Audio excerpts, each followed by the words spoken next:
Historical cost principle is the rule that says that the assets are recorded and reported at the cost that was paid to originally buy them.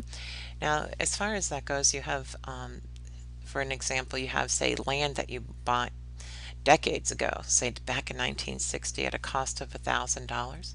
Well, what's required is that you must still report that on your balance sheet at $1,000, even though it may be worth much, much more.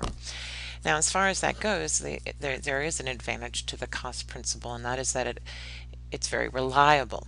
It's easy to go verify how much was originally paid, so it's subjective. There's no guesswork in that. So there are people that are arguing that fair market values would be better because they're saying it's not really relevant, and that's one of the important characteristics of accounting information is you want the information to be relevant to decision making. Well, the argument being that it would be more relevant to know what the land is worth today. There's others though saying that that it would introduce too much subjectivity and manipulation in the financial statements if you allow companies to revalue their say assets to what they think they're worth today.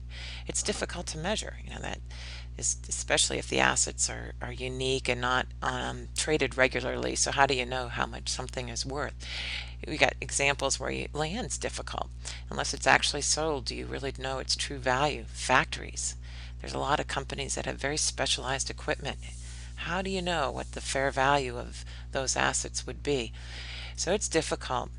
Now, there are some exceptions to this, but before I get into those, I'd like to mention that there was the going concern principle mentioned in the module, and the costs principle prevails despite people arguing that fair values would be better.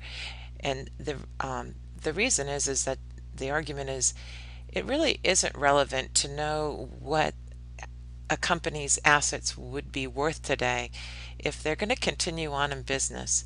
The idea behind buying those assets is to use them over time.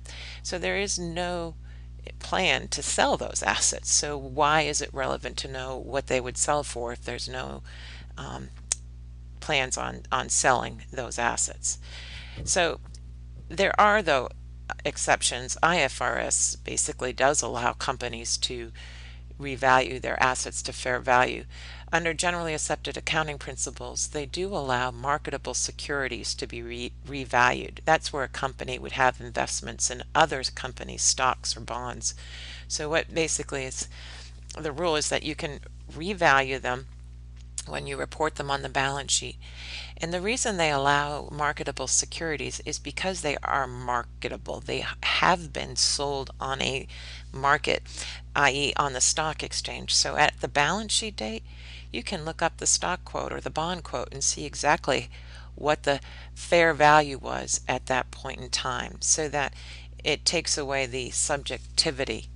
Now, I will mention that these assets are reported on the balance sheet, say at a higher value.